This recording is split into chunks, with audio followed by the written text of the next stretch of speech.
Bonjour à tous et bienvenue sur Classe Affaires. Je me nomme Larissa, je suis ici avec mon partenaire Anthony. On est copropriétaire de Groupe Voyage Montréal et animateur de ce podcast. Aujourd'hui, on a reçu deux professionnels de l'industrie du domaine du voyage, deux hommes fort intéressants, Christopher Jeffrey Racine et Mathieu Robert. Deux hommes qui évoluent dans un secteur souvent mal compris, celui des croisières. Aujourd'hui, dans cet épisode, on parle de leur rôle dans le domaine, on parle de la vente de produits haut de gamme et des mythes sur les croisières. C'est un épisode fort intéressant. Bonne écoute.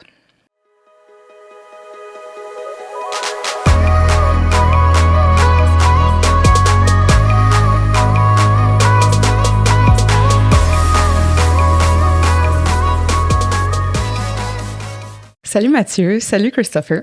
Comment allez-vous? Ça va bien, oui. Oui, c'est génial. Anthony et moi, on est très heureux de vous recevoir aujourd'hui. Alors, on va commencer par vous présenter pour les auditeurs, spectateurs qui ne vous connaissent pas encore. On va commencer, Mathieu. Présente-nous un petit peu ton parcours. D'où est-ce que tu viens? D'accord, avec plaisir. Donc, j'ai commencé comme conseiller en voyage à l'âge de 16 ans. Fait que j'ai commencé assez jeune. J'ai jamais fait d'autre chose que le voyage dans la vie, honnêtement. Parce que ça me tentait pas, puis j'étais juste passionné de voyage en général. Fait que j'ai commencé comme conseiller externe.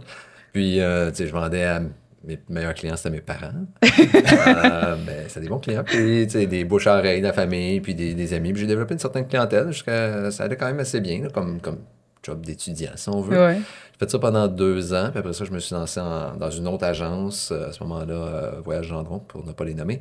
Puis à ce moment-là, j'ai continué encore un petit peu à l'externe, puis j'ai développé à l'interne un petit peu, puis j'ai vraiment aimé ça parce que ça a été une école où j'ai touché à tout. Donc, j'ai touché autant à la forfaitisation, à la vente, au marketing, à la documentation, à l'accompagnement. J'ai même été chauffeur d'autobus. J'ai encore mon permis de chauffeur d'autobus. Et ainsi de suite. Exact. Mais c'était le fun parce que je peux toucher un peu à tout. Puis après ça, en 2018, c'est là que j'ai fait le saut chez Celebrity. Donc, dans le côté fournisseur, donc j'ai changé de côté. Puis j'ai quand même... C'était une excellente décision. Donc, j'ai vraiment aimé de pouvoir tester un petit peu l'autre côté, l'envers de la médaille. J'adorais être conseiller, mais il y a un certain stress et une responsabilité qui est quand même assez importante, je pense que ce changement-là fait en sorte qu'aujourd'hui, j'ai peut-être une meilleure espérance de vie. Mais ça pour dire que non, c'est là que j'ai fait le saut, ça a bien été. Puis depuis ce temps-là, je suis toujours dans le domaine depuis toujours. Puis j'étais aux études au même moment, donc j'ai fait des études en administration. J'avais un petit peu d'ITHQ aussi, donc dans le domaine du voyage. Puis pendant l'incident qui s'est passé il y a quelques années, si vous vous souvenez, je me suis ennuyé un petit peu, puis je suis retourné aux études en développement organisationnel. Donc j'ai fait un DSS qui n'avait pas de but précis pour ma carrière, mais juste pour le développement personnel. Puis honnêtement, ça m'a aidé dans plusieurs sphères de ma vie personnelle et professionnelle. Fait que, c'est pas mal ça, mon parcours. Moi, je suis curieuse de revenir un petit peu en arrière sur un élément que tu as dit. Bon, à 16 ans, tu as commencé dans le domaine du voyage comme agent externe. J'imagine que tes parents devaient faire affaire avec des agences de voyage pour que tu connaisses, tu sois un peu conscient de cet univers-là? Absolument. Donc, c'est sûr que j'ai été quand même chanceux dans ma jeunesse. J'ai beaucoup voyagé, puis ma première croisière, j'avais 4 ans, puis j'ai baigné un petit peu dans ce domaine-là. Fait que c'est pas pour rien que je fais de la croisière dans la vie, c'est parce que j'aime ça de base. Fait que oui, mes parents travaillaient avec des conseillers en voyage. Donc, mon père est comptable de métier. Fait qu'il y avait quelques agences dans son réseau. Donc, c'est là que j'ai pu rentrer un petit peu par en arrière dans le domaine. Mais oui, absolument. Donc, ça a toujours fait partie du truc. Puis, ce qui est intéressant, c'est que moi, quand j'étais jeune, il y a un certain moment où ça l'a déclenché le fait où c'est moi qui poussais les idées voyage à mes parents plutôt que le contraire. Fait que c'est moi qui disais, bon, on va faire tel voyage, telle compagnie, telle croisière, tel deal. Puis si ça marchait, puis si ça avait de l'allure, ça passait au conseil. Mais c'est là que ça m'a donné la piqûre de justement organiser puis créer des forfaits, des voyages. Puis après ça, j'ai pu le faire pour vrai. Parce que je trouve ça intéressant à cet âge-là, à 16 ans, de commencer comme agent externe, parce que je pense qu'on peut s'entendre pour dire que c'est quand même assez rare de commencer comme agent externe à cet âge-là, surtout un peu comme dans le monde dans lequel on vit en ce moment, où ce qu'on se fait sans cesse demander à quoi ça sert encore une agence de voyage aujourd'hui. Fait que d'être agent externe, déjà à 16 ans, j'imagine que tu devais te faire poser la question souvent, là. Ah ouais, comment ça? Puis même à cette époque-là, on s'entend où le côté agent agents externes n'étaient pas non plus quelque chose qui était très, très en avant comparativement à l'agence traditionnelle. Les agents externes de nos jours, on connaît ça, il y en a partout, c'est même devenu un modèle d'affaires en soi, mais même à l'époque, on s'entend, c'était pas... Ça fait pas si longtemps que Ben ça, quand là. même, là! Quand même! Non, puis en fait, j'ai commencé quelques mois avant le test de l'OPC. Donc, tu sais, j'ai commencé... On en a parlé de ça, c'est ça, dans le temps qu'il fallait que tu fasses, où tu avais, je crois, 1000 heures de facturer en agence ou d'emploi en agence. Là. Ouais. Puis ensuite, ils ont refait des examens. Mais ça, j'ai pu passer par la partenariat aussi avec ça. En travaillant plus que 1000 heures, mais à peu près quelque chose de même. Là. Si quelqu'un le sait, parce que c'est la deuxième fois qu'on en parle, je me rappelle plus, mais c'était quoi? C'était genre, fait que tu fasses un 1000 heures en agence pour l'avoir. Tant mieux. C'est beaucoup, ça, 1000 heures. Oh, quand même, C'est oui, quand même. Ben, Mais pour répondre à ta question, techniquement, c'est que j'étais tellement passionné que j'avais la connaissance du produit, surtout croisière, mais j'avais pas nécessairement le technique.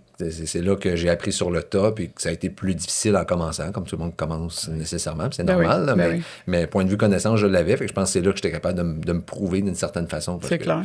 J'avais bien beau être jeune, mais je savais quand même ce que je faisais. Oui, c'est très cool. Très cool. Christopher, maintenant, à toi, on aimerait en connaître un petit peu plus sur ton parcours. Oui, complètement différent, vraiment. Moi, j'ai étudié en tourisme à Québec. Tout de suite après mon secondaire, qui est aussi un hasard complet. Je viens pas d'une famille qui voyage, à part quelques voyages en auto au Nouveau-Brunswick, en Nouvelle-Écosse, c'est le pays de la Sagouine. Regarde, on l'a vu, au Orchard Beach en été, attention.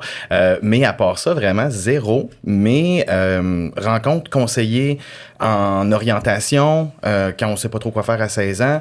Et moi, je suis quelqu'un qui a un énorme souci du détail. C'est vraiment toujours le détail qui va m'attirer. Tu me mets une magnifique et grande peinture, je vais voir le petit point rouge, je vais voir la petite maison, je verrai jamais la grosse, le big picture, on va dire. Je vais vraiment aller chercher toujours les détails. Et sur la feuille du conseiller en orientation, il y avait quelque chose d'écrit avec 3 points d'interrogation et ça me tapait ses nerfs. J'étais comme, c'est quoi ça? J'ai étudié en musique, tout était musique, art, etc. Puis j'étais comme, non, je vais pas continuer là-dedans, j'adore ça, mais je vais aller vers autre chose. Et là, on m'a mentionné, c'est tourisme. Puis je suis comme, OK, c'est quoi? On m'explique brièvement qu'est-ce que le domaine touristique de l'époque est. Et je dis, mais pourquoi il y a des points d'interrogation? Puis là, elle me dit, c'est parce que tu me dis que t'aimes pas les langues. Je détestais les langues. J'étais complètement nul en anglais. Okay. Et finalement, j'ai vu ça comme un défi. J'ai dit, OK, je vais l'apprendre. Donc, je suis parti faire une immersion extraordinaire à Ottawa. Oh oui, pays bilingue, exotique. Et j'ai appris les bases, on va dire. Puis c'est ça vraiment qui a déclenché le tout. Donc, c'est le petit détail. Puis après, j'ai littéralement découvert ce monde-là, donc que je ne connaissais pas du tout.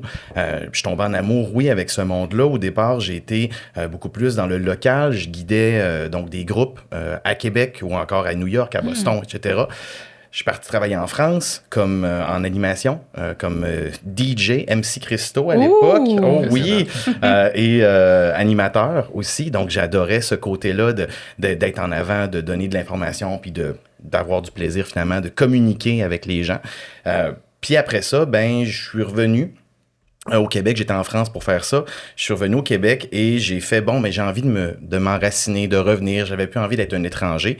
Mais étonnamment, 6 mois plus tard, j'ai commencé chez Transat à Punta Cana comme représentant à destination, dans cette envie, encore une fois, de communiquer puis de prendre soin des gens dans leur voyage, à l'époque où il y avait encore des Québécois qui faisaient ça à destination.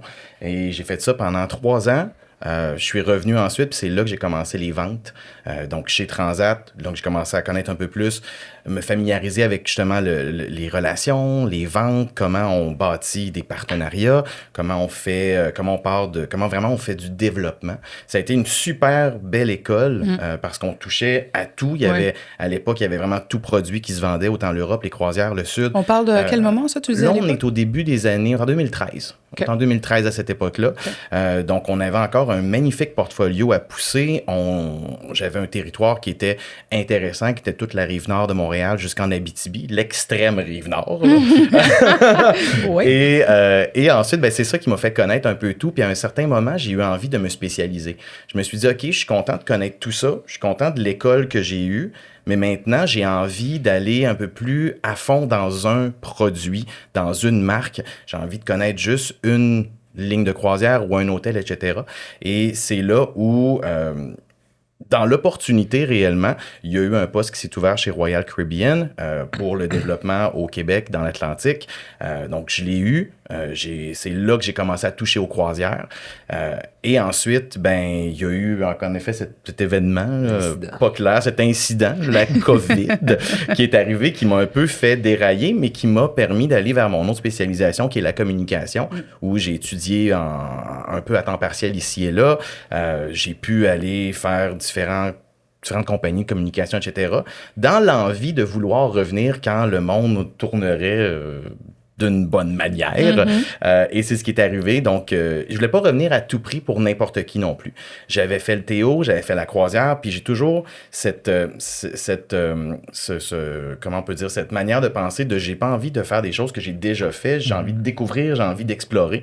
Et donc, j'ai travaillé pour une chaîne hôtelière qui est Playa Hotels and Resorts, où j'ai appris finalement tout le côté hôtelier, tout ça.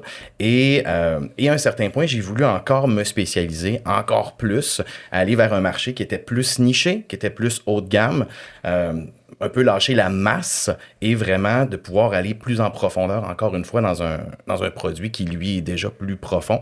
Et c'est là qu'Explora Journeys est venu cogner à ma porte. Et donc, j'ai commencé il y a quelques mois et des pinottes à peu près. C'est récent. C'est très récent. Donc, dans un beau produit très, très niché.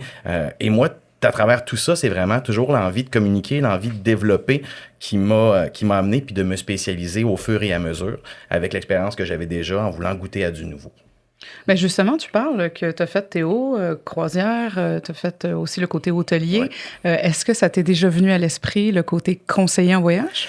Étonnamment, non. J'ai déjà pensé... Gardez cette job-là pour vous. Là. Oui, non, c'est ça. Non, je dirais que j'aime la relation que j'ai avec les agents, cette relation, on va dire, B2B, professionnel à professionnel, qu'on peut s'asseoir, qu'on peut faire du développement, qu'on peut faire des plans, qu'on peut se dire, OK, on est ici présentement. Quelle fierté extraordinaire que d'avoir quelqu'un qui t'a jamais vendu, qui en 1 an devient ton meilleur vendeur. Ouais. C'est autant magnifique pour la personne qui, mettons, moi, qui a investi du temps, tout ça, que pour l'agence aussi, qui finalement est allée se spécialiser vers un autre type de produit qui n'était pas habitué, qui va leur apporter des nouveaux clients, une nouvelle clientèle, des nouveaux revenus aussi. Donc, ce côté-là, je l'aime vraiment beaucoup. Le côté... client directement, je sais pas si c'est à cause de la responsabilité ou avec, je sais pas, c'est quelque chose qui m'attire moins. Donc ça a déjà passé dans mon esprit très très rapidement. J'ai fait non, c'est pas pour moi, c'est pas pour moi. Ben, tous les deux, vous avez quand même ce point en commun là que vous avez presque pas mal tout le temps juste travaillé dans le domaine du voyage là, puis vous êtes tous les deux des grands passionnés de ce domaine-là. Puis tu parles de B2B, je saute un petit peu sur le sujet parce que ben veux pas, vous êtes tous les deux en B2B en ce moment. Oui. Donc vous vous adressez aux conseillers, aux agences de voyage directement en tant que, on va utiliser le fameux terme anglophone BDM qu'on utilise très fréquemment. Mathieu, parle-nous un petit peu de c'est quoi un BDM, puis ça fait quoi, ça mange quoi en hiver? C'est intéressant. Premièrement, ben, il y a plusieurs termes à BDM, parce que les gens ne connaissent pas. Donc, BDM, directeur des ventes, directeur commercial, Field Sales Manager. Mon titre exact, c'est Field Sales Manager. Auparavant, j'étais Market Sales Manager. OK. Exactement la même chose. Mais tout ça pour dire que puis je reviens un peu sur le point que Christopher a mentionné, c'est les relations. Puis ça, c'est ma vision de la chose. Chaque personne a différentes visions, puis il y a différentes mentalités de vente en général. Il y en a qui pensent que la vente, il faut faire des sales calls, donc des visites d'agence ou des téléphones 8 fois par jour, puis à tous les jours, puis bien à eux. Moi, ma vision, c'est pas ça du tout. Ma vision, pour moi, de la vente, c'est du service, c'est du relationnel, puis c'est là que j'ai bâti ma carrière, puis ma réputation au cours des dernières années, de vraiment développer mes relations avec mes comptes, parce que je me dis toujours que si moi, j'offre un bon service, puis en ayant été de l'autre côté aussi, ben, je le voyais à l'époque, quand je travaillais avec mes BDM de l'époque, ben, c'est sûr qu'il y en avait que je savais sur qui je pouvais compter, puis il y en avait sur qui je pouvais moins compter. Donc, de mon côté, je m'étais donné comme mission de pouvoir offrir un service similaire à ce que j'offrais à mes clients, mais maintenant, mes clients, c'est les conseillers en voyage et les agences de voyage. Donc, tout ça pour dire que c'est de miser sur le service de résolution de problèmes, de réponse, obtenir une réponse à leurs questions le plus rapidement possible, la disponibilité, d'être présent pour présenter aussi, puis promouvoir le produit, faire de la formation en agence, mais aussi présenter pour eux devant les clients, parce que c'est une chose formée, puis des fois, on peut bien espérer qu'en formant un conseiller en voyage, le conseiller va être en mesure de transmettre l'information au client. Mais bon, on est conscient qu'on est des dizaines, c'est pas des centaines de produits sur le marché du voyage. Alors, bien qu'ils sont excellents, les conseillers en voyage, tous et chacun, ils n'ont pas nécessairement toutes les connaissances exactes ou la capacité de retenir toute l'information qu'on va leur transmettre. Donc, à ce moment-là, moi, je préfère communiquer l'information directement au client, mais en autant qu'il réserve toujours vers le conseiller. Parce qu'en effet, c'est du B2B à 100%, donc les ventes en direct, du moins pour mon rôle à moi, ça ne m'intéresse pas. Je ne veux pas qu'un client réserve sur le site web client. Il faut réserver avec une agence de voyage de l'Est du Canada. Idéalement. Exactement. Puis on dit ça parce que, bon, dans le fond, vous avez chacun vos comptes. C'est un peu là-dessus que la compagnie pour laquelle vous travaillez puis que vous représentez analyse aussi un petit peu la qualité de votre travail. Là, c'est pour ça que tu mentionnes ça. Est-ce que tu voudrais rajouter quelque chose, Christopher, en lien avec ton day-to-day, ta job de BDM? Là? Oui, je dirais tout ça, c'est en effet, c'est vrai. Je pense qu'il y a une chose, toutefois, qui passe un peu inaperçu, je pense qu'il est un peu plus méconnu des agents, simplement parce qu'ils voient ce rôle-là de représentant BDM. Moi, écoute, attends un peu, j'en ai un nouveau, là. Minute, attends. Moi, je suis un Business Relationship Expert. There you go! Non, attends, on y a décidé, on y va. Mais en même temps, j'étais comme, c'est relationship, ça fonctionne, c'est la relation d'affaires. Oui, mais c'est intéressant, mais en effet, on est très créatif dans ce titre de rôle-là. Peut-être un peu trop, parce que je pense qu'à la base, notre rôle et de faire du développement. Comme tu l'as mentionné, on a oui, des objectifs. On est en effet évalué là-dessus. Notre rôle principal, c'est de faire connaître la marque, oui, mais c'est bien sûr de faire rentrer des ventes, de faire du développement. Ben oui. Et ça, je pense qu'à un certain point, en agence, on se fie encore à peut-être un vieux modèle de représentation qui était là il y a peut-être une vingtaine, trentaine d'années, où il y avait moins de produits, il y avait moins de représentants aussi, et où finalement, n'importe quelle question pouvait être répondue seulement par cette personne-là. Je pense que maintenant, avec tous les outils que toutes les compagnies ont, c'est très gagnant pour les agents de s'intéresser déjà aux compagnies qui les intéressent, première des choses. Je pense pas qu'on est là tous pour vendre tous de la masse et de vendre tout. Tout à fait. C'est agréable aussi pour nous de savoir qu'une agence ou un agent focus sur certains produits et non tous les produits. On a des territoires qui sont énormes.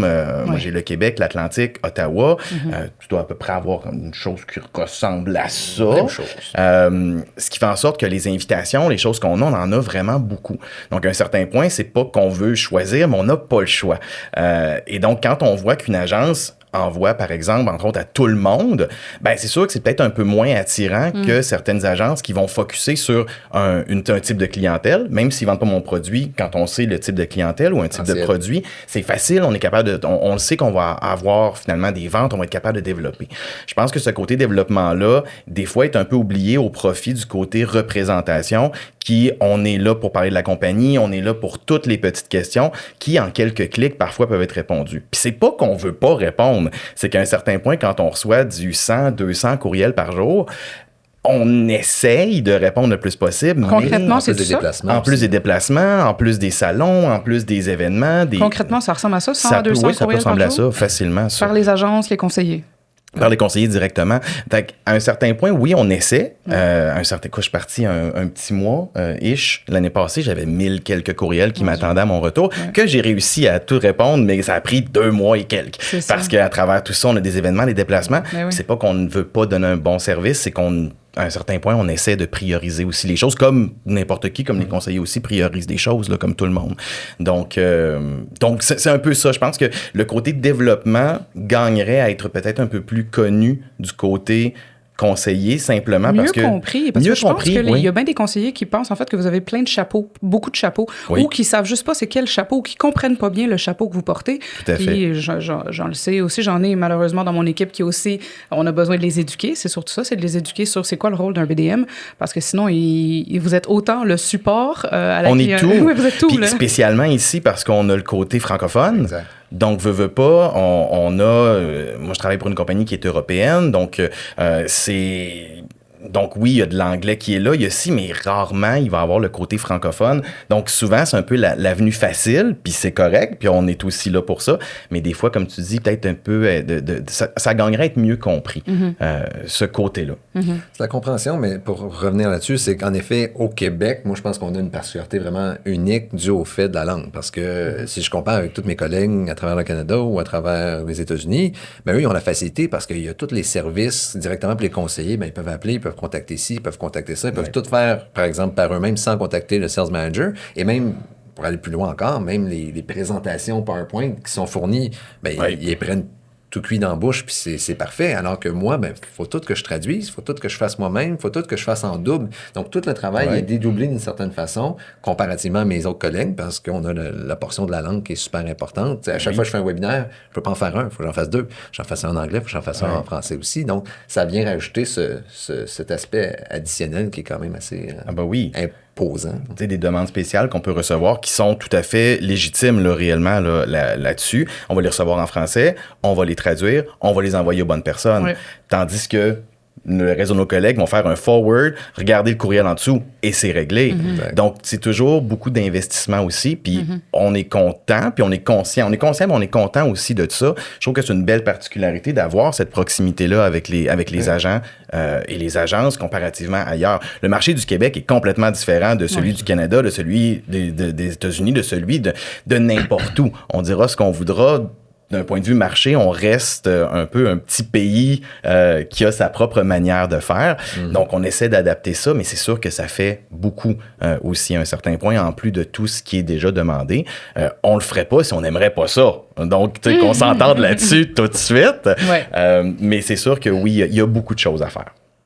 Vous adressez tous les deux le côté relationnel du travail, parce que je veux pas, ça fait partie intégrale de votre job. Le côté relationnel avec les agences, comment est-ce que vous décidez quand vous arrivez en poste? Bon, Mathieu, ça fait plusieurs années que tu es avec Celebrity. Christopher, tu viens d'arriver avec Explora.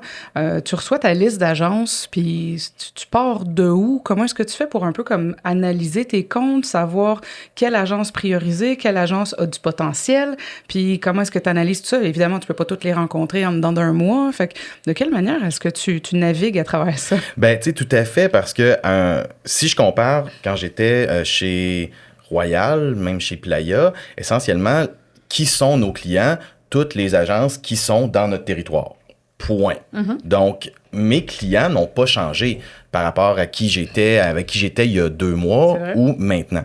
La particularité avec Explora, ce qui est intéressant, puis j'ai trouvé ça beau de la part de la compagnie d'être assez humble pour ça, ils cherchaient quelqu'un qui connaissait le territoire. Il était capable de dire, OK, on veut quelqu'un qui a déjà de l'expérience, qui a de l'expertise, qui connaît les comptes, les agences, parce que nous, on les connaît pas. Et comme tu dis, ben à la quantité d'agences qu'il y a, puis de clients potentiels qu'il peut avoir, si tu as quelqu'un qui arrive puis qui est nouveau dans ce type de compagnie-là, qui est très niché, qui est très haut de gamme, ben c'est sûr qu'il va se mettre à cogner à toutes les portes et ça va être un cauchemar pour cette personne-là, ça va être trop long. Ça te prend quelqu'un qui connaissait déjà le territoire. Donc, dans mon cas, comme je le connais depuis Transat, Royal, Playa, je sais qui vend déjà du haut de gamme, qui a déjà cette clientèle-là. Après, je reste toujours ouvert sur le développement et sur la surprise. J'adore ça. Mais c'est sûr que dans les premiers que je vais aller approcher ou que j'ai déjà approché, ben j'y vais avec, OK, donc je me suis fait une petite liste qui est, OK, ben j'ai tant d'agences qui sont dans cette zone-là, qui ont cette clientèle-là, ben je vais aller les voir. Je le sais qu'eux m'ont déjà vendu ce type d'hôtel-là, qui est un hôtel 5 étoiles, 5+, etc. Ils ont ma clientèle, on va commencer par eux et on y va un peu par priorité comme ça avec des gens qui ont déjà la clientèle. Après, mon rôle comme étant la première personne québécoise localement qui est ici à représenter ce produit-là, est aussi de faire connaître le produit. Donc, d'un côté, j'approche en termes de développement des gens que je suis déjà à l'aise, que je sais déjà qu'ils vont être capables de pousser les ventes, mais mon rôle va aussi être de faire connaître la compagnie un peu à tout le monde. En étant une jeune compagnie, on a quand même des prix assez agressifs en ce moment. Donc, on est capable d'aller chercher de la business aussi et d'augmenter. Puis on en parlait tout à l'heure hors d'onde. Mais le but de toujours faire augmenter sa clientèle en termes de qualité de voyage choisi pour les conseillers. Fait que c'est un peu là aussi que je vais aller jouer. Mais il y a cet aspect-là, mais il y a aussi l'aspect des congrès, des gros événements de masse, que là, c'est là que c'est facile d'aller chercher rapidement un gros bassin de conseillers. Donc, tu sais, moi, je mise beaucoup sur participer à des congrès de différents réseaux, des séminaires en mer, des trucs comme ça, parce que là, justement, ben, plutôt que, oui, on peut aller à la traditionnelle, faire ce qu'on appelle le traditionnel sales call, puis aller voir l'agence, faire le téléphone, puis approcher, ben on peut le faire d'un coup, si on veut, avec 100 agents, 200, 300 agents. Puis là, nécessairement, on n'ira pas toucher tout le monde, mais si on est capable d'en sortir 3, 4, 5, gros potentiel. On est capable de leur faire penser à un client quand on parle. Fait que c'est là que ça aide beaucoup à développer aussi. Là. Donc, moi, personnellement, je mise beaucoup sur ce genre d'événements-là parce que j'ai tellement d'événements, de formations, de trucs que j'ai pas toujours le temps de me déplacer en agence juste pour faire un sales call. Je vais toujours me déplacer pour si j'ai des demandes de formation, des trucs comme ça, des événements clients, mais les événements tu mises sur les événements à grand spec, ça rapporte beaucoup. Ben oui. Ça. Bon, ben, super intéressant. J'ai été tranquille à date, puis explique pourquoi. Ben oui! Dans notre duo, administration, grande idée, je suis encore un conseiller dans mon day-to-day. Fait que j'écoute, j'apprends. Pour ton point au début, là, j'ai trouvé ça particulier parce que je me rappelle, on a pas beaucoup travaillé ensemble, mais les brefs moments, c'était très efficace, du sens que parfois, on envoie un courriel à un BDM, puis on peut attendre 2, 3, 4 semaines. Peut-être la question n'est pas pertinente. I don't know, I don't care. Mais même moi, pour mes clients, petite question, grande question, je réponds tout le monde. Au moins que j'accuse la réception, je l'ai vu, fait que j'ai ressenti ça, puis je trouve ça particulier. Puis ça fait du sens quand tu dis que tu as été conseillé, tu comprends cette réalité-là. Ça se voit. Et c'est bien, et c'est de même, je pense que ça l'aide à développer de la clientèle aussi. Ouais. On n'a pas encore la chance de pas encore, ça, mais j'ai... On va te faire tes preuves. Écoute. Mais j'ai eu l'opportunité dernièrement d'être sur Explora l'année dernière. J'ai été sur la Flora aussi, qui, selon moi, est un de vos produits le plus haut de gamme dans la flotte. Ouais. Deux produits complètement différents, deux itinéraires, trajets différents. Mais là où je veux m'en venir avec ça, c'est surtout avec votre développement d'affaires, right? Pour il y a beaucoup de marché de masse dans ce que vous faites là-bas. Lui, c'est un peu plus niché. Vous avez juste maintenant 2 navires dans l'eau, une troisième qui s'en vient, je pense. 2026, un par année, finalement. Avec les agences, quand ça vient pour éduquer, parce que tout le monde voudrait vendre du haut de gamme. Tout le monde l'espère, c'est pas tout le monde qui a la clientèle. Parfois, on a cette crainte... On vend en dehors de nos propres moyens, donc c'est un peu touché à le faire, mais bref, on peut se mettre d'accord que tout le monde voudrait le faire, on s'entend? C'est sûr. Vous, dans votre approche, pour leur amener ça, parce que peut-être tu as remarqué une agence qui fait bien, ils vendent beaucoup de différents trucs, mais est-ce qu'ils peuvent vendre un retreat ou un Flora qui pourrait être beaucoup plus rentable, ou bien amener quelqu'un qui était là-dessus, puis les amener pour la prochaine, au prochain niveau, peut-être sur un Explorer. Fait que votre approche, quand vous éduquez quelqu'un sur les produits d'haut de gamme, là, de la psychologie de comprendre que quelqu'un exprime le désir de vouloir le faire, comment est-ce que vous les amenez à être à l'aise à le faire, autre que juste dire, venez sur un navire, là, parce qu'on s'entend que ça l'aide, mais c'est pas tout le monde qui peut venir, puis je pense pas que vous pouvez en donner à tout le monde, s'il en reste, nous mais c'est ça. Bien outillés, les conseillers à vendre du haut de gamme. Du haut de gamme, parce que j'ai toujours trouvé ça particulier, puis de ma perspective aussi, avec mon équipe à moi, j'en ai plusieurs qui expriment le désir de, je fais ça depuis un certain temps, je vise là, mais...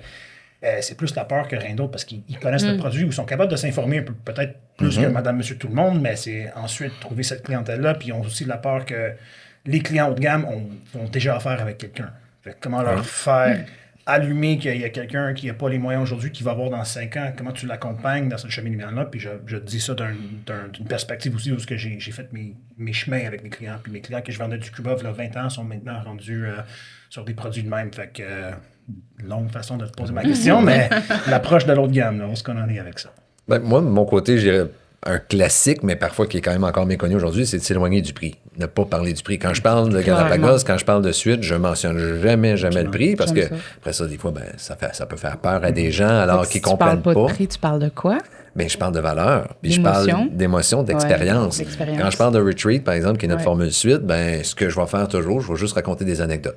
Donc, je raconte des anecdotes de quelques-unes de mes expériences. Par exemple, qu'une fois, j'ai un majordome qui est venu remplir mon minibar de Dos Equis sans même que j'y demande, puis il m'a souhaité bonne journée, puis je t'ai rempli ton minibar de Dos Equis. C'est niaiseux. Mais juste de raconter ça, puis là, les gens rient, puis après ça, ils font « OK, wow, il y a quelque chose. Il y a un niveau additionnel de service qu'on qu'on n'a pas en temps normal. On connaît les noms des gens avant même de rencontrer les gens, là, au niveau des employés à bord. Fait que c'est vraiment sur l'émotionnel, l'expérience qui fait la différence.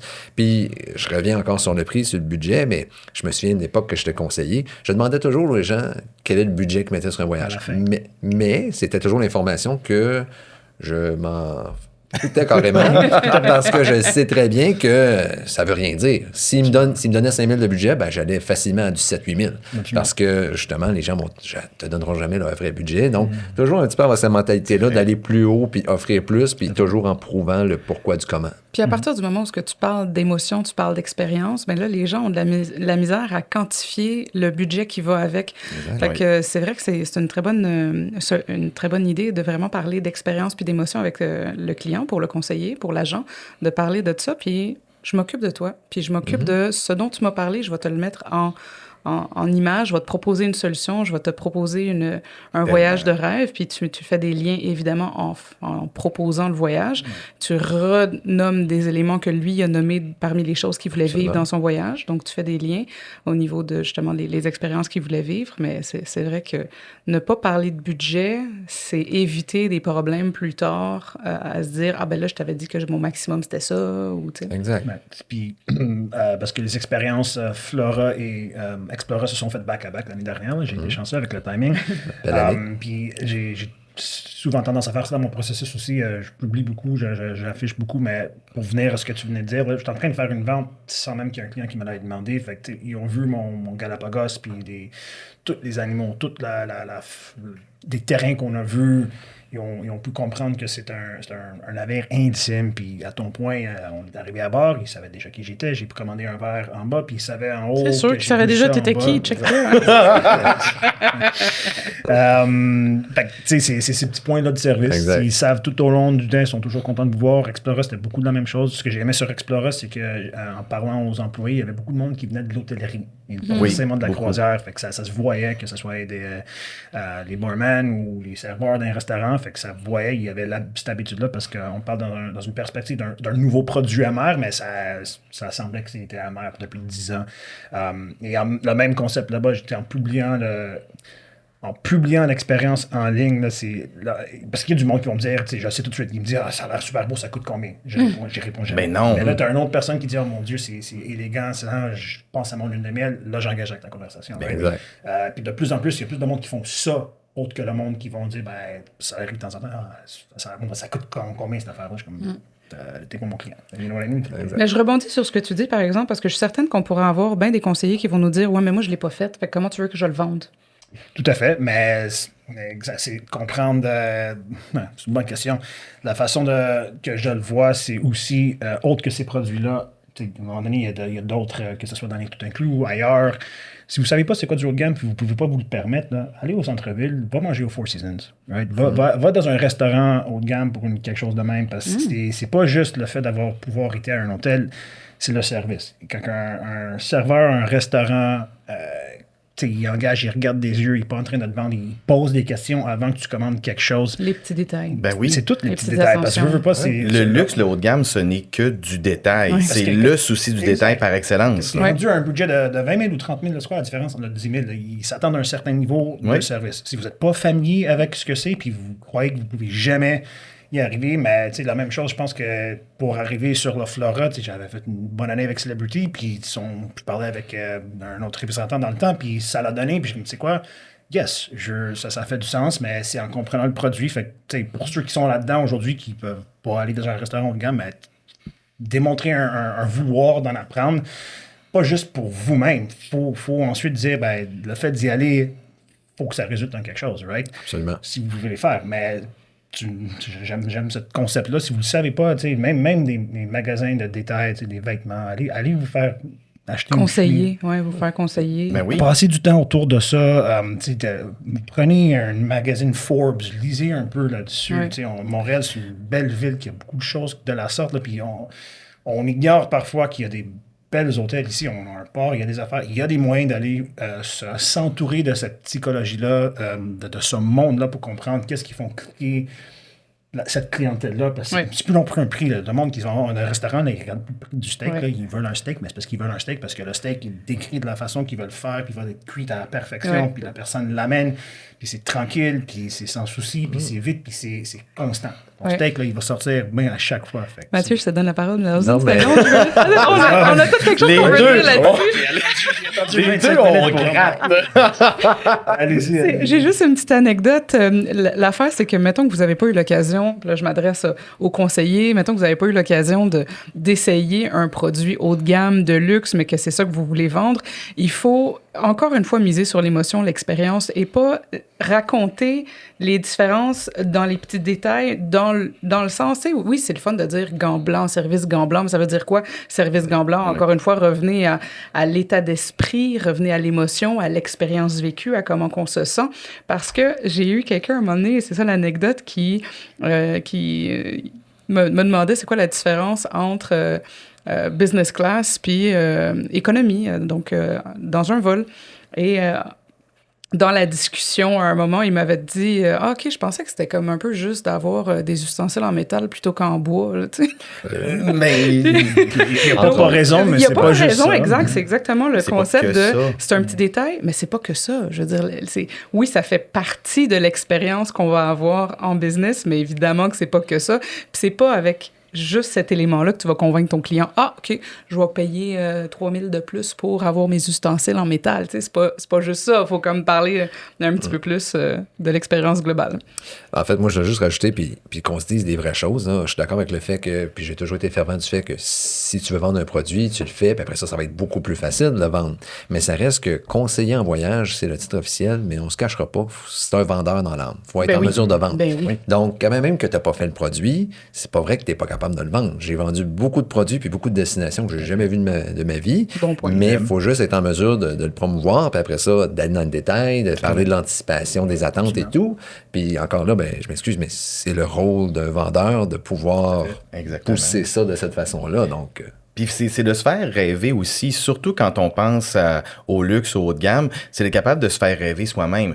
On est notre premier client. Donc, on doit se vendre nous-mêmes à cette idée-là. Faut le croire. Puis il faut y croire, exactement. Faut y Puis croire, autant même de notre côté de la caméra, en représentation, que les conseillers. Tu sais, si quelqu'un me dit, je veux vraiment pousser ta compagnie, mais si je ne l'ai pas vue, je ne peux pas la vendre, ben écoute, le nombre de vidéos que tu peux aller voir, le nombre d'articles que tu peux lire, le nombre de recherches que tu peux faire, Le tu peux aller review. voir toutes les photos, les reviews, tout ce que tu veux. Tu peux aller voir nos menus. Tu peux vraiment tout voir. Tu es capable de savoir les spécialités de chaque restaurant avant même d'y être allé. Si tu veux pas faire ce travail-là, c'est une autre chose aussi. Parce que oui, c'est sûr que de voir le produit, c'est extraordinaire parce que t'as la connaissance puis ça te permet d'y croire encore plus. Mais c'est sûr qu'on peut pas seulement vendre ce qu'on a vu. Sinon, qu'est-ce qu'on vendrait réellement? Tu sais, même si je le ramène à nous, je veux dire, quand j'étais chez Royal, qui avait beaucoup plus de navires, Explorer, on a 2 navires pour l'instant dans l'eau. Les Grosse deux différence quand sont même. pareils. Donc, j'en ai vu un. Logiquement, Ouais. j'ai comme vu l'autre. Ouais. Mais je veux dire, chez Royal, j'ai pas fait tous les navires. C'était impossible de faire une vingtaine de navires. Est-ce que je suis capable? Est-ce que j'étais capable de vendre? Oui, c'est possible, mais bon, pas en un mois, mettons. Est-ce que c'est possible pour moi? Est-ce que c'était possible pour moi de vendre tous les navires? Oui, parce que je m'étais intéressé, parce que tout ça. Là, après ça, oui, c'était mon seul produit, j'en conviens.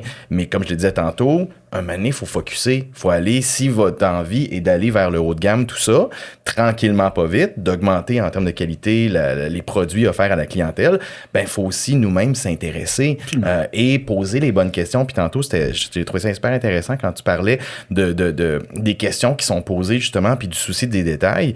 Ben je pense qu'au niveau du conseiller, quand on a notre client devant nous, c'est important aussi d'aller gratter puis de poser les bonnes questions pour aller chercher les bonnes expériences que le client veut vivre. Je pense qu'un client peut penser savoir où est-ce qu'il veut aller, mais en fait, logiquement, c'est la job du conseiller d'y dire que c'est ça qui va correspondre à ses besoins et non parce que son voisin est allé que ça va y convenir. Le voisin, toi, vous avez 2 besoins complètement différents.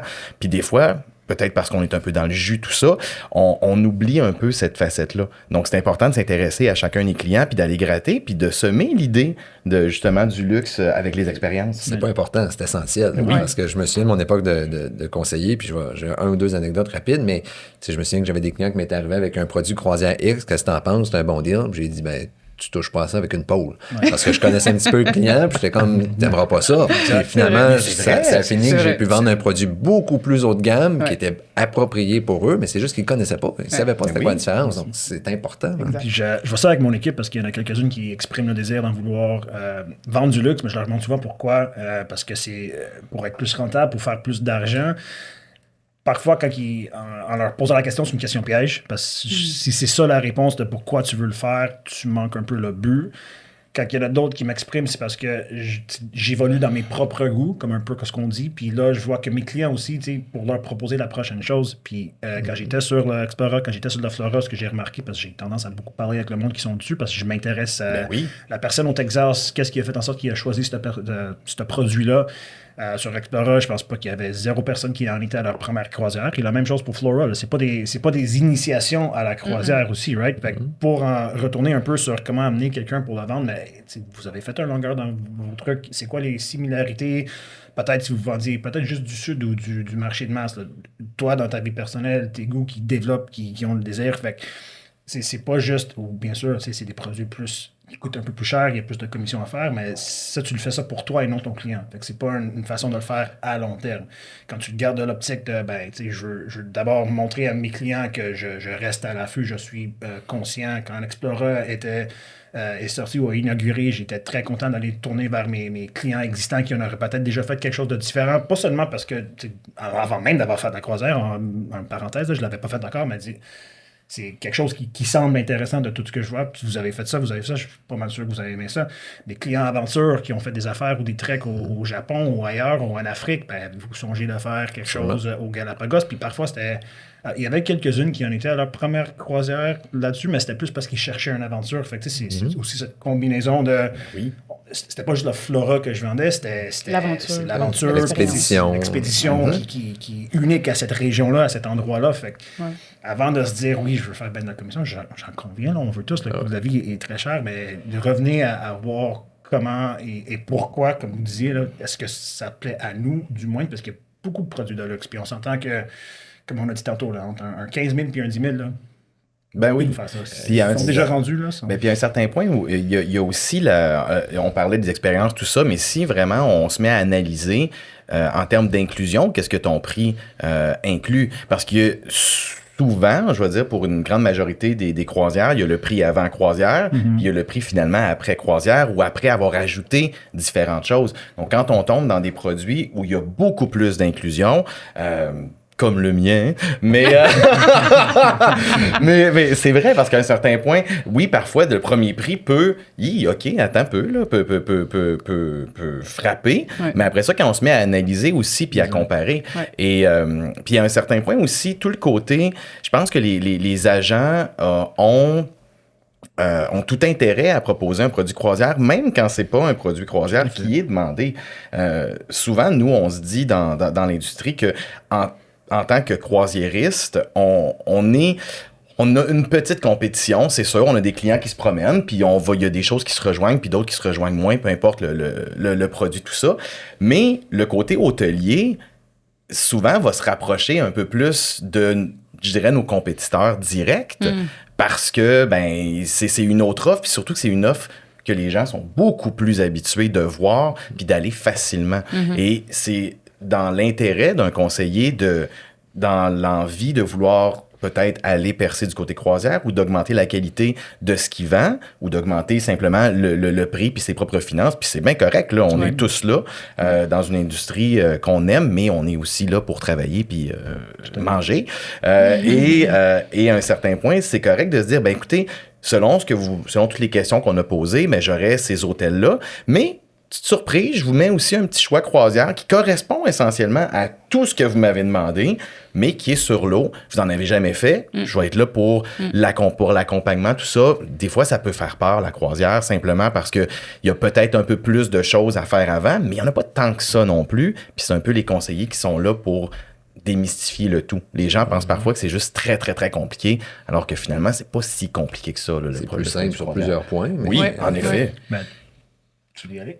Vas-y. Non, ben, c'est un bon point qui nous amène à mon prochain point, avant qu'il y avait quelque chose d'autre à ajouter Ben, là-dessus. en fait, moi, ce que je trouvais intéressant, c'est que oui, tu sais, tu parles, il y a des mythes concernant les croisières, mais avez-vous déjà vu souvent des clients tout inclus, par exemple, parce qu'on est souvent porté à comparer, même si, comme tu l'as dit, je préfère les comparaisons hôtel-croisière plutôt que tout inclus croisière, mais est-ce que vous avez déjà vu des clients retourner très souvent au même tout inclus, comparativement à un client qui retourne très souvent avec la même compagnie de croisière?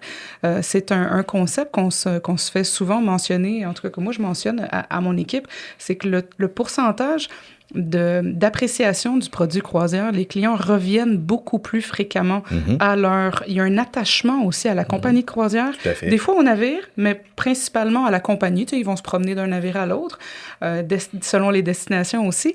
Mais on voit pas ce genre d'attachement-là avec les tout inclus. Fait que c'est ce que je trouve qui montre, qui prouve que le produit croisière est un produit super intéressant à vendre. Puis du point de vue du conseiller, tu veux que ton client soit content, revienne, ait le goût, puis qu'il ait cette espèce d'attachement et qu'il soit juste content de son voyage produit.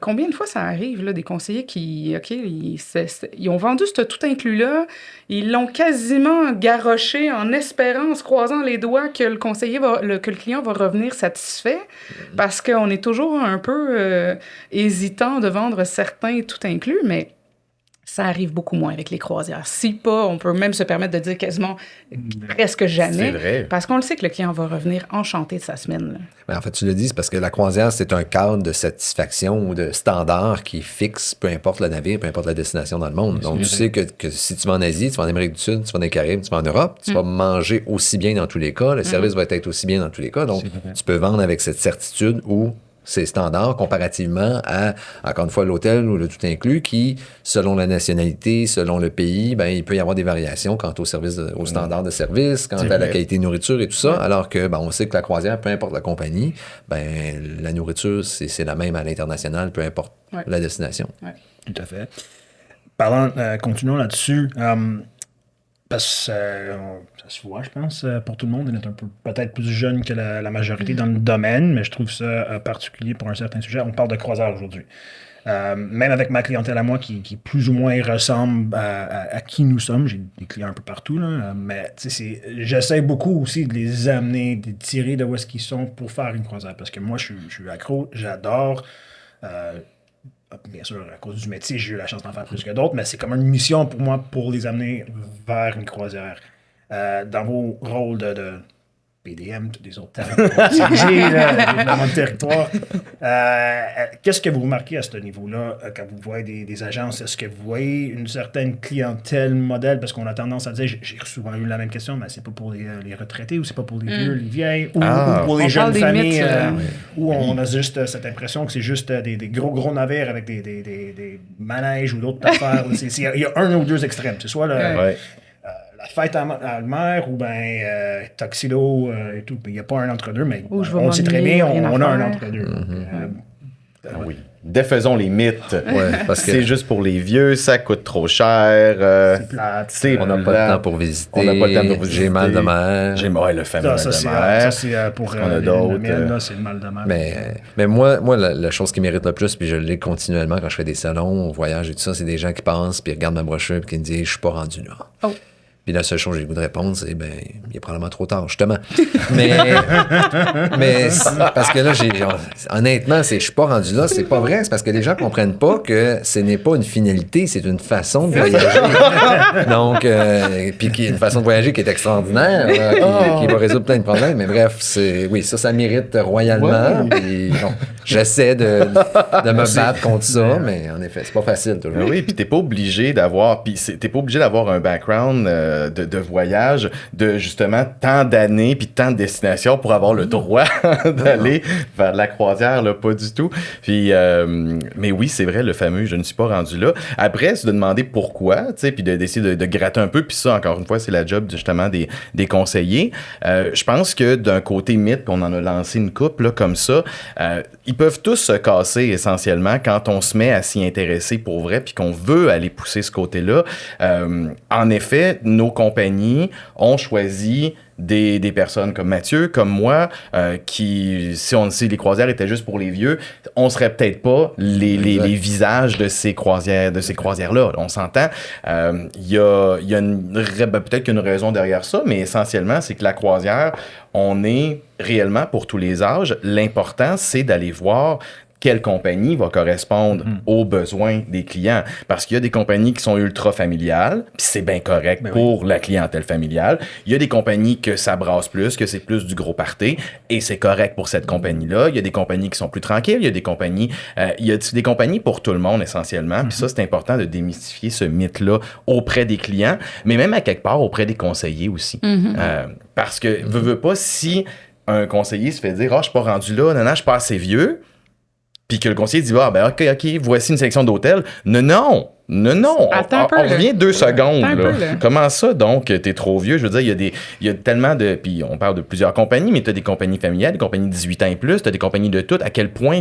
Comment ça, tu fites dans aucune Ça se peut pas. compagnie? C'est impossible. C'est à l'avantage du conseiller de se battre, parce que oui, il faut avoir la volonté de pouvoir se battre et pousser le client, mais c'est à son avantage, parce qu'on ne se le cachera pas, la commission est plus intéressante sur la croisière en général que tout produit hôtelier ou tout inclus. Là, donc puis le taux de satisfaction, puis on en parlait aussi, quand on envoie le client sur la croisière qui lui convient ou la compagnie qui lui convient, les chances que ce client-là revienne avec des plaintes ou tout ça, ou reviennent avec des commentaires comme on peut entendre parfois avec un côté hôtelier, quand, comme tu dis, il y a un peu moins de fidélité à la marque, parce que la marque n'est pas toujours constante de pays en pays. Quand on envoie un client en croisière, justement, c'est constant, le service, la nourriture, etc. Donc, il y a beaucoup plus de chances que le client-là soit satisfait. Donc, en plus d'un point de vue, de rémunération, c'est quelque chose, mais aussi d'un point de vue temps, parce que le temps, c'est de l'argent. Si on est en train de toujours devoir dealer avec des plaintes ou des ci, des ça, mais ça enlève du temps pour faire autre chose. Donc, à un certain point, ça devient aussi plus sécuritaire quand on identifie bien, justement, la bonne compagnie de croisière.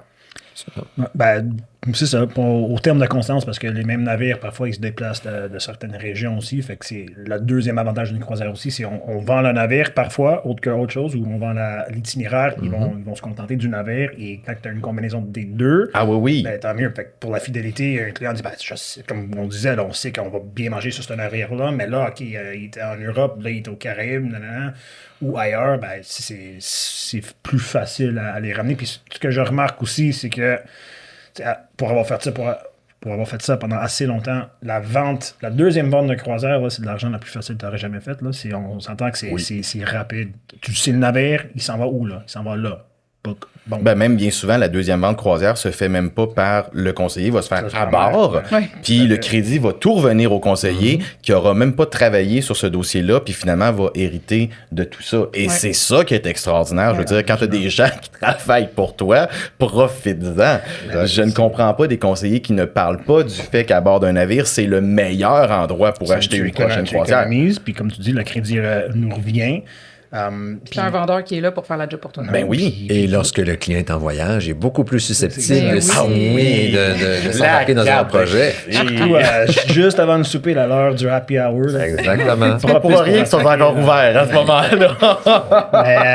Pour revenir, pour les conseillers qui ont peut-être cette crainte d'en vendre, mais je vous dis, faites le travail, comme qu'on disait, là, faites le travail de bien apprendre le produit, même si vous ne pouvez pas aller sur le produit. Vous avez sûrement accès à quelqu'un qui l'aurait déjà fait, pour qui vous parlez le même langage, qui pourrait peut-être vous conseiller, qui est dans votre équipe, parce que le travail d'acharnement pour faire la première vente de croisage, je vous garantis, là, comme on disait, à cause de ce taux de satisfaction-là, les ventes vont venir beaucoup plus faciles par la suite. Puis comme toute autre chose, la minute que cette famille, cette personne, ce couple exprime leur contentement de cette expérience-là, mais comme toute autre chose, ils vont en parler à d'autres. Puis là, c'est là que ça roule beaucoup. Puis les groupes sur les croisières, fait que il y a de l'opportunité là-dedans. Là. Forcez-vous à faire votre première vente de croisière parce que par la suite...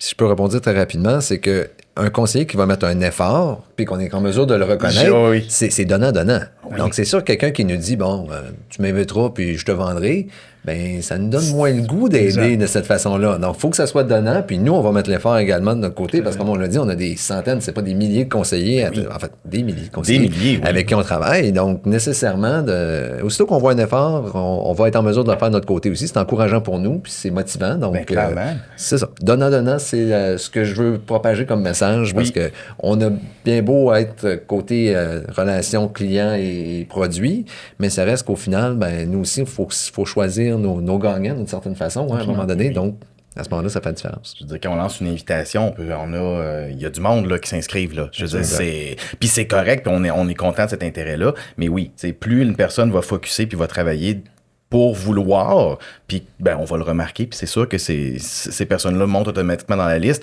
même s'ils viennent pas d'une agence qui ont cette clientèle-là, même s'ils sont encore en développement, même s'ils ont 1 ou 2 bookings qu'ils ont réussi à faire en forçant tellement, ce sera toujours plus attirant que quelqu'un qui serait, par exemple, dans une agence qui a cette clientèle-là, qui a aucun booking, qui a aucune envie de focusser sur une seule compagnie ou peu importe.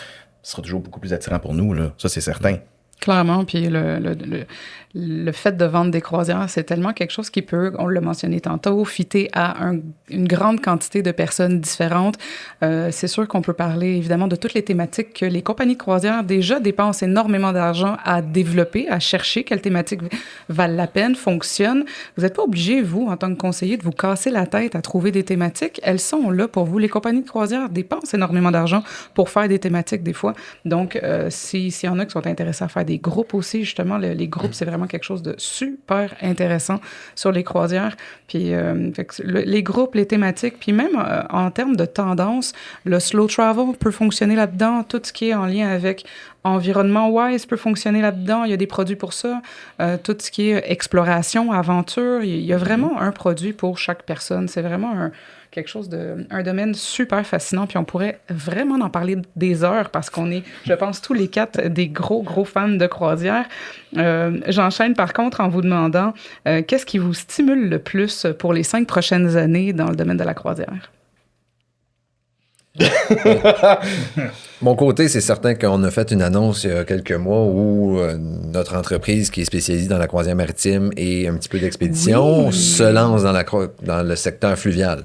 Donc, on a une commande de 10 navires fluvial qui vont être du côté de l'Europe et c'est une première commande de plusieurs. Donc, c'est vraiment un marché complètement différent de ce qu'on a l'habitude de faire. On s'en dans un autre marché. Mais ce qui est excitant de ça, c'est qu'on est la première compagnie de masse, de volume, à avoir une reconnaissance internationale, à se lancer dans un marché où on va être en mesure de démocratiser puis d'avoir un pouvoir de conversion qui est vraiment supérieur à la moyenne. Puis j'enlève rien à toutes les compagnies de croisière fluviales actuelles sur le marché, mais ça reste qu'ils sont à une échelle beaucoup plus petite versus la corporation. Donc, ça reste que Celebrity fait partie de la plus grosse corporation de croisière au monde. Donc, on a un bassin vraiment énorme pour aller chercher des gens qui n'ont jamais pensé même à faire la croisière fluviale ou, comme tu disais tantôt, ne sont pas rendus là aujourd'hui, mais dans 5 ans, ils vont l'être.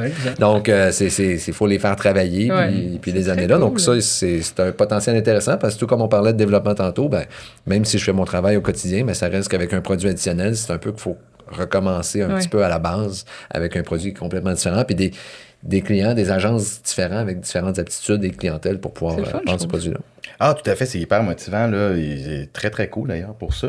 De mon côté, c'est sûr qu'on est une nouvelle compagnie. On a 2 navires dans l'eau en ce moment. On en a un 3e qui arrive en 2026 et 1 par année jusqu'à 2029.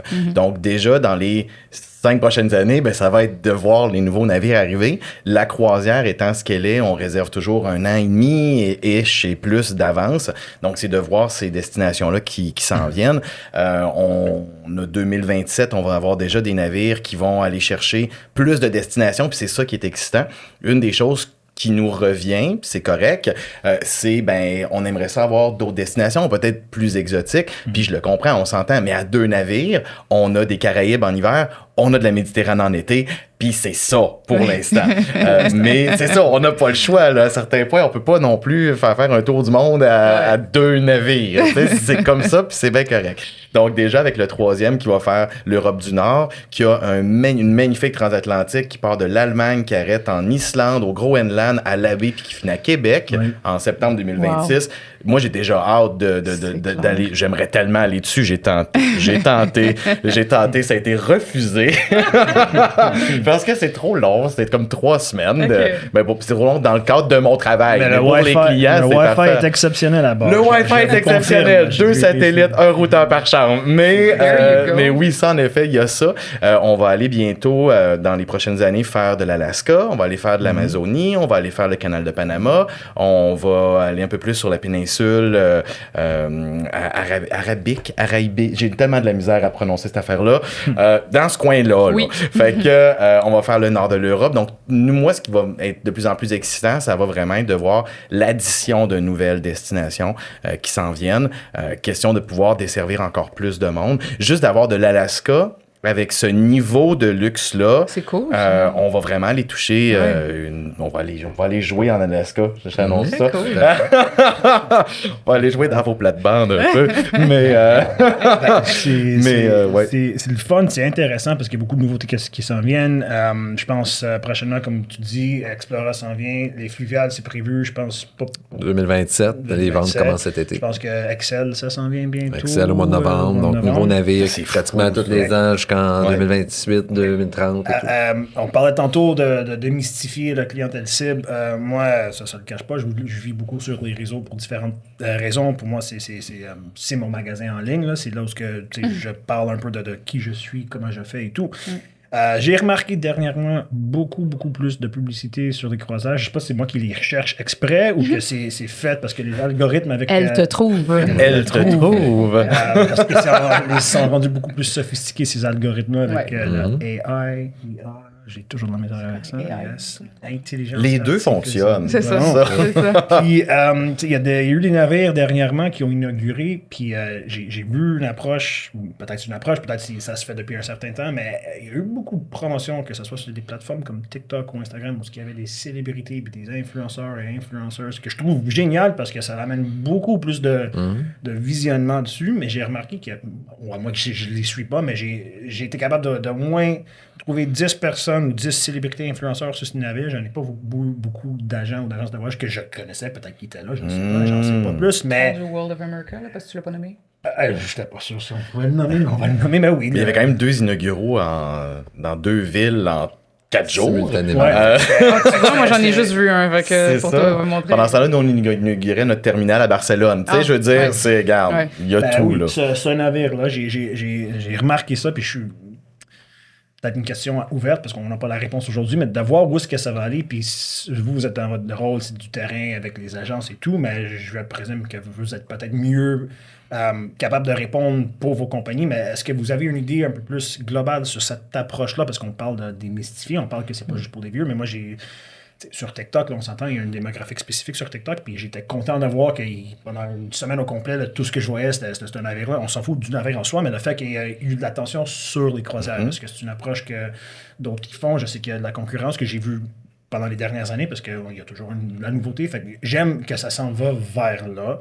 Est-ce qu'il y a une approche, puis les nuances entre vendre du luxe sur un TikTok, est-ce qu'il y a sa place là, versus un produit de marché de masse? Je pense pas qu'il y a de bonnes ou mauvaises réponses, c'est une approche à fond, mais on ne peut plus ignorer que l'attention se fait là-dessus. C'est la position des compagnies face aux créateurs de contenu, aux influenceurs, puis à la place que ces gens-là prennent dans le marché aujourd'hui. Tout, exact. Ça fait partie. Ça fait du sens à un certain point parce qu'on en a parlé tantôt, c'est que... Puis pour, mettons, la démographique de TikTok, par exemple, une démographie beaucoup plus jeune qu'un Facebook, par exemple, ou différentes choses comme ça. Veux pas, ce que les plus grandes tendances en ce moment de voyage se basent sur les expériences à vivre. On ne cherche plus à juste partir quelque part, on veut vivre quelque chose, on veut expérimenter quelque chose, autant dans le produit qui nous transporte que dans la destination où on s'en va. On veut... connaître les gens, on veut vraiment aller plus profondément dans des peut-être plus petites destinations moins touristiques, etc. On veut découvrir des choses, mais c'est vraiment l'expérience qui est au cœur de tout ça. Et je pense que oui, le positionnement des lignes de croisière, ça fait tout son sens d'aller chercher ça, parce que c'est là où, entre autres dans le luxe, que les deux on peut incarner, c'est là qu'on va aller chercher justement nos plus. On en a parlé tantôt, c'est quoi la différence rendu là, entre 20 et 30 000, rendu là, c'est quoi la différence, tu sais? C'est dans le détail, c'est dans l'expérience. Ces personnes-là, on va aller les chercher comme ça. Je vais appeler ça les jeunes d'aujourd'hui. Oh boy, ça fait mal. Donc, tu sais, seront beaucoup plus attirés vers ça que d'aller placer de l'argent dans leur REER. Puis c'est correct, quoique éventuellement, il va falloir qu'ils payent nos propres retraites, mais ça, c'est autre chose. mais c'est ça, le but, c'est vraiment d'aller vers l'expérience. Fait que ça fait quand même son sens dans ces plateformes-là qui relatent l'expérience live, entre guillemets, des personnes. C'est de mettre un visuel sur ces expériences-là, sur ces idées qu'on parlait un petit peu plus tôt. Puis je pense que le but ultime, c'est juste démocratiser le produit, qu'on parle de MSC, mais au final, c'est quand même bon pour moi, c'est bon pour toi. C'est bon pour les croisières. Aller chercher le client. La clientèle de croisière, il y a des yeux sur la croisière. Exactement. Pour ça. Si la personne se dit, la croisière, ça semble intéressant, peut-être qu'elle finira pas justement sur MSC, mais elle va commencer à s'intéresser, puis à regarder, puis elle va s'informer auprès d'un conseiller en voyage dans l'Est du Canada. Et ils vont être en mesure de réserver une croisière. Moi, je pense dernier point là-dessus, c'était avant Instagram, j'avais jamais vendu du Maldives, puis là, ça a fait la job pour nous. Fait que c'est là ce que je voulais ramener. Puis il faut rebondir là-dessus à un certain point, parce que des fois, on le sait que, je dis, puis là, je vais vraiment nous positionner au Québec. Aussitôt qu'il y a quelque chose qui est, l'arrivée de l'Internet, ce genre de choses-là, les agences en ligne quand ils ont commencé, etc. Des fois, on est un peu plus réfractaire, un peu moins ouvert à cette nouveauté-là, d'avoir d'autres personnes qui parlent de produits, plutôt que ce soit peut-être nous qui le fassions, mais c'est important de s'en servir aussi. Je veux dire, avec toutes les vedettes hollywoodiennes qui deviennent des parrains marraines de navires, donc qui ont une exposition extraordinaire, ça sert à rien de faire comme non, servez-vous-en. Servez-vous-en. T'as une clientèle plus jeune qui va faire je suis pas sûr de ça, les croisières en général. Si tu dis que Katy Perry est une marraine d'un navire, ok, t'as peu, là, une minute, là, tu sais, ou que t'as d'autres gens qui sont peut-être auxquels ils vont plus s'identifier, vont être là, mais ça peut être intéressant de faire comme non, t'as peu, on va tout de suite démystifier ça. Fait que ça peut aider, puis il faut être ouvert à ça aussi. Clairement. Puis oui, Instagram, oui, TikTok, parce qu'éventuellement, même si c'est pas aujourd'hui, au moins, ils ont déjà été... ils ont vu le produit, puis même si l'achat va pas se faire aujourd'hui, ça travaille dans l'esprit, et un moment donné, ça va peut-être finir par aboutir, mais clairement de communiquer avec ces gens-là directement aujourd'hui, que ce soit sur TikTok, sur Instagram, et même sur LinkedIn, parce qu'il y a plein de gens qui disent « Non, LinkedIn, c'est réservé aux corpos. » Ces gens-là voyagent aussi, savais-tu? C'est un autre épisode, je vais péter un plomb. Next one. Pour les bonnes raisons, j'adore. On va revenir une autre semaine. On va parler de ça, parce que c'est une plateforme sous-utilisée qui devrait être plus, mais... Si vous aviez justement une chose que vous aimeriez qui soit perçue ou que les conseillers qui pourraient vendre autrement, s'il y avait une chose que vous pourriez changer dans l'approche des conseillers, ce serait quoi? Très intéressant. C'est très intéressant. Un peu, on va se répéter un peu là-dessus, mais dans leur approche de vouloir s'intéresser à un produit, de faire leur devoir aussi, puis de pousser, puis d'aller chercher les différents services, puis tout ça, puis même nos services aussi, là, on est aussi là pour aider, mais de déjà s'intéresser, puis peut-être de se faire rêver soi-même. Tu sais, si tu rêves d'envie de vendre du haut de gamme, ou si tu te dis « Ah, moi j'aimerais ça », mais je me rendrai jamais, fais-toi rêver toi-même. Va regarder va regarder les suites dans tel navire, tout ça. C'est pas ton budget qu'on parle. On parle d'un budget éventuel pour tes clients. Clair. Ça aussi, c'est important de se détacher de ça. Va voir notre Owner Suite qui fait 3000 pieds carrés avec sa propre piscine infinie sur sa terrasse. Vas-y, fais-toi rêver. Fais-toi rêver toi-même. T'es ton client le plus critique. Si t'es pas capable de te faire rêver, tu réussiras jamais à faire rêver personne. Donc, faites-vous rêver. Soyez curieux aussi de sortir des sentiers battus. J'aime ça. Curieux, puis moi, je dirais, c'est d'être audacieux. Parce que tantôt, tu parlais de groupe, puis moi, c'est mon dada, le groupe croisière. C'est la meilleure façon de bâtir une business croisière. Quelqu'un qui attend juste que le téléphone sonne, de recevoir un courriel, n'aura pas nécessairement la même potentiel, la même croissance que quelqu'un qui va se partir un groupe, qui va l'essayer, du moins, puis ainsi de suite, puis qui va propager la bonne nouvelle. Tu sais, j'ai des agences qui ont décidé, sur un coup de tête, de dire, moi, je pars un groupe au Galapagos, puis ils ont été chercher les bonnes personnes, on a fait une présentation ensemble, puis en 15 minutes, on avait vendu une vingtaine de personnes sur un produit qui est extrêmement dispendieux, extrêmement, mon terme est fort, mais par rapport à la moyenne, et tout ça pour dire que c'est l'audace qui paye au final. Fait que ça fait la différence. Super. Écoutez, les gars, c'est super le fun. C'est vraiment très intéressant, les discussions qu'on a. Puis, comme on l'a dit tantôt, on pourrait continuer pendant longtemps. On va terminer cet épisode aujourd'hui avec un petit quiz rapide. Alors, étant donné que c'est rapide, Anthony ne participera pas. Alors, je commence avec Mathieu, destination croisière chouchou. Et j'ai droit à 8, c'est ça? Non!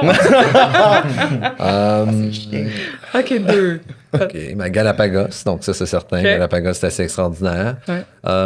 Et Polynésie française, j'ai pas le choix. Nice. Christopher? Ah, moi aussi, il faut que je réponde à Ben ça. oui. Oh my God! Chouchou que j'ai déjà fait. Oui, pas un que chouchou genre de ta compagnie, le que j'ai chouchou envie de toi. de faire peut-être plus. Étonnamment, j'ai pas fait de grandes destinations hyper exotiques dans ma carrière. Quoique, récemment, quand je suis arrêté au Maroc, c'est la première fois que je touchais au sol africain. J'ai trouvé ça magnifique. Vraiment, Tanger, Casablanca, j'ai eu un petit quelque chose. Ça m'a pris j'ai pogné un comprends. petit 2 minutes là, sur Je une comprends. différence de culture, tout ça. Ouais. Fait que j'irai avec le Maroc. Ah, moi aussi, le Maroc, c'est un gros coup de cœur. J'aime beaucoup. Vous ne partiriez pas en voyage sans... Bon, Lipsil. C'est niaiseux, hein? Mais j'ai toujours en tout temps un Lipsil dans mes poches et j'ai ma marque, sinon les autres marques ne fonctionnent pas. C'est cave. Mais encore une fois, c'est le souci du détail. C'est le détail. Mon Lipsil, c'est ça qui me vient en tête, on y va avec ça. There you go. Moi, les gens qui me connaissent le savent déjà, mais je peux pas partir en voyage sans minimum 2 grosses valises. Ah, c'est vrai, t'es une même, princesse, même pour toi. 4-5 jours. J'ai besoin de beaucoup plus de vêtements. Va falloir que tu répondes autre chose. Parce que ma prochaine question, c'était valise en cabine ou valise en sol? Ah, Il a son propre jet privé, en fait. C'est ça l'affaire. Ah, ouais! Ouais, non, en effet, moi, je suis... c'est ça, j'aime ça choisir ce que je vais porter au moment venu. Je peux pas choisir d'avance. Fait qu'on pourrait pas pogner le taxi ensemble parce qu'il y aurait pas de taxi qui fitterait toutes nos valises. J'en prends un gros. On va voyager avec. Valise pour Ah les oui, souliers, toi aussi, t'es valise comme pour- ça. Eh mon Dieu, ben moi, une valise pour le linge puis une valise pour les souliers. Ah non, c'est fait, non, ouais. Je confirme, j'ai dû le traîner pendant un certain Ah non, moi, je suis en panique sur les valises. Je n'ai pas de statut aérien encore. C'est ça qui se passe. Je suis en pleine... Je suis toujours en panique quand je fais ma valise. Là, je suis la personne qui va enlever un T-shirt parce qu'il pense que ça va être trop. Ouais. Mais ça va me prendre 2 heures pour ma valise. Je déteste faire ma valise. Okay. Et au nombre de fois que je dois la faire, c'est toujours un moment clair. horrible. Mais là... Je déteste ça. Je déteste ça. Okay. Mettre de la musique, prendre une bière. Non, ça marche pas, j'haïs ça. Fait que j'en ai une. J'ai un sac à dos qui est toujours beaucoup trop lourd. Mais c'est ça, c'est tout. Okay. Dernière question, parce que les croisières et tout. Apéro préféré, avant, après. Là, c'est moi qui va dire juste un.